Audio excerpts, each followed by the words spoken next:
Never buy a property until you sell the property you currently live in. And when I mean sell, a finalized sale with the money in your bank cleared and settled.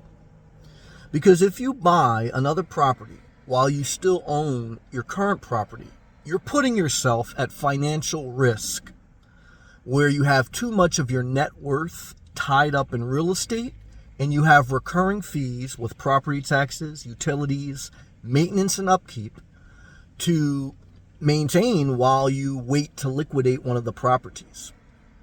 I'll never forget, I was walking around the community I lived in years ago, and an older lady was getting ready to sell her house and buy in a retirement community. And I said, "Oh, that's great. Have you already purchased your house in the retirement community?" And she goes, No, Sam. My father always taught me, don't have two mortgages, don't have two properties, even if they're paid off per se, because you will be too heavy in real estate. Now, of course, there's exceptions if you're a real estate investor, if you have a certain amount of net worth where you can allocate a certain portion of your net worth to real estate. But for the average person in the average situation, probably 90% of society, don't buy two properties. Because you put too much pressure on yourself. You say, well, I have anxiety that if I don't buy another property before I sell my property, I won't have somewhere to go. And I empathize with that anxiety. But now you're going to have the anxiety of two properties, two major expenses, and not enough liquidity. I saw that during the housing crash. Everyone had house fever. I had house fever. Everyone had multiple properties. And I want to tell you, not good for most people. There's exceptions for everyone. But remember this, I remind myself this. What do you value more? Your financial freedom or this new property? What do you value more?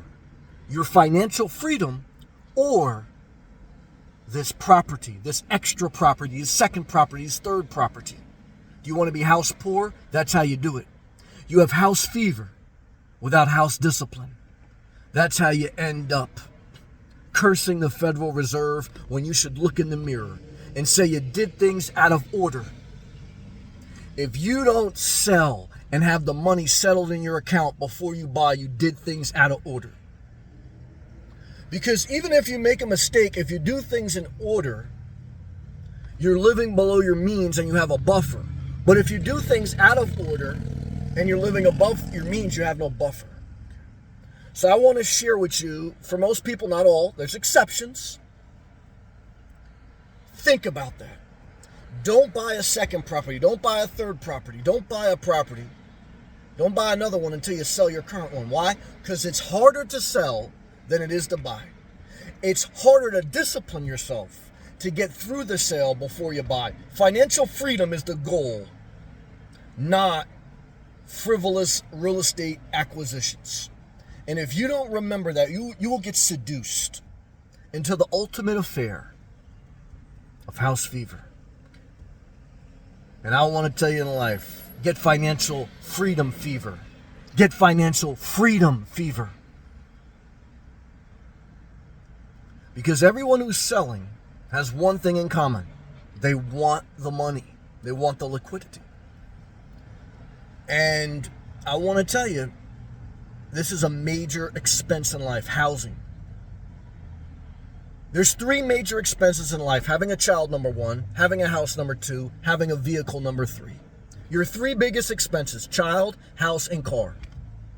If you double up on the kids, you double up on the house, you double up on the cars, you get more than one of everything, I want to tell you, you're going to have to drink alcohol and order pizza. Why? You need a temporary high because you're in a big, long-term problem. That's my thoughts. Click that thumbs up. Click that super thanks. Share this video. Share this video via text, via social media with all your friends that got house fever. Share it with someone who's getting ready to buy a property before they sell their property. I hope this video helped you in some way.